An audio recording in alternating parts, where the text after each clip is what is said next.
ناظرین السلام علیکم ورحمۃ اللہ وبرکاتہ۔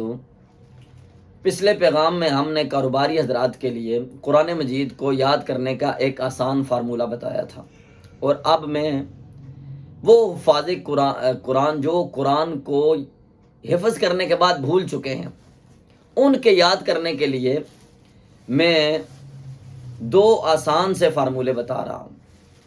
اگر وہ اپنی منزل کو نکالنا چاہتے ہیں، یاد کرنا چاہتے ہیں اور جلد از جلد کور کرنا چاہتے ہیں تو آسان سا طریقہ، پہلا آسان طریقہ یہ ہے کہ جون سا رکوع، جون سی صورت آپ یاد کرنا چاہتے ہیں، اس کو آپ نے ایک بار پڑھا، 2 مرتبہ پڑھا، آپ نے زبانی جب پڑھا تو آپ نے دیکھا کہ اس میں اتنی غلطیاں ہو گئی ہیں۔ اب اس کے بعد کیا کرنا ہے؟ اس پورے رکوع کو نہ دہراتے جائیں کہ بار بار اس رکوع کو پڑھتے جا رہے ہیں، اس میں آپ کو بہت وقت درکار ہے۔ اتنا وقت ہر کسی کے پاس نہیں ہوتا۔ مختصر وقت میں اگر آپ یاد کرنا چاہتے ہیں، جو رکوع آپ نے ایک بار پڑھ لیا ہے زبانی، اس میں جتنی غلطی ہوئی ہیں، 1 ہے، 2 ہے، 3 4، جتنی بھی غلطی ہیں، آپ صرف اس غلطی کو بار بار دہراتے جائیں، اس غلطی کو درست کریں، تو پھر کم وقت میں آپ وہ جو رکوع آپ نے یاد کیا ہوا ہے، پھر اس کے ساتھ آگے والا رکوع جب ملائیں گے تو آپ کو جلدی سے کم وقت میں وہ رکوع یاد ہوتا چلا جائے گا۔ اگر ایک رکوع کو بار بار دہراتے رہیں گے پھر آپ اکتاہٹ کا شکار ہو جائیں گے، پھر آپ جو ہے نا منزل نہیں یاد کر سکیں گے۔ اس لیے سارے رکوع کو دہرانے کی ضرورت نہیں، جو غلطی ہے اس کو مین پوائنٹ پہ رکھ کر اسے یاد کر لیں۔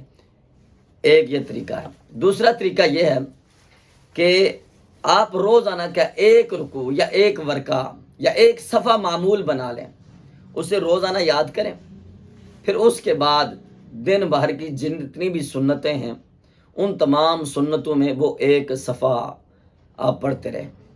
اگلے دن ایک صفحہ اور اس کے ساتھ ملا لیں، اس کے اگلے دن ایک صفحہ اور ملا لیں، اور دن بھر کی جتنے بھی نفل نماز ہیں نا، ان نفل نمازوں میں آپ کو جو بھولا ہوا قرآن ہے، وہ جتنا ایک ایک پیج آپ روز یاد کر رہے ہیں، اسے سنتوں میں دہراتے رہیں۔ ایک جمعرات کا دن رکھ لیں، یا جمعے کا دن، یا اتوار والا دن کوئی ایک دن رکھ لیں، جس میں وہ جتنے بھی صفحات پورے ہفتے میں بنے ہوئے ہیں وہ 1-2 نفلوں میں سارے پارے کو دہرا لیں۔ تو اس طریقے سے یہ 2 طریقے، ایک رکوع والا اور دوسرا یہ نمازوں میں، نفلی نمازوں میں آپ کا جو بھولا ہوا قرآن اسے یاد کریں۔ بالکل چند مہینوں کے اندر آپ پورا قرآن مکمل جو ہے اسے کور کر لیں گے، اور آپ کو محسوس بھی نہیں ہوگا۔ اتنا وقت تو ایک حافظ کے لیے بڑی آسان نہیں سی بات ہے۔ ایک ورقہ یاد کرنا چاہتا ہے، ایک صفحہ یاد کرنا چاہتا ہے، اتنا ٹائم تو نکال لے گا۔ اگر اتنا بھی نہیں نکال سکتا پھر اس کا مطلب ہے وہ یاد کرنا ہی نہیں چاہتا۔ اگر ایک صفحہ جو ہے نا اسے یاد کرنے کا ٹائم وہ نکال سکتا ہے تو یہ حافظ کے لیے بڑا آسان کام ہے، وہ بڑے مختصر وقت میں جو ہے نا اپنا قرآن مکمل یاد کر لے گا۔ اللہ تبارک و تعالیٰ مجھے، آپ کو، سب کو قرآن کا ذوق اور شوق نصیب فرمائے، عمل کی توفیق نصیب فرمائے۔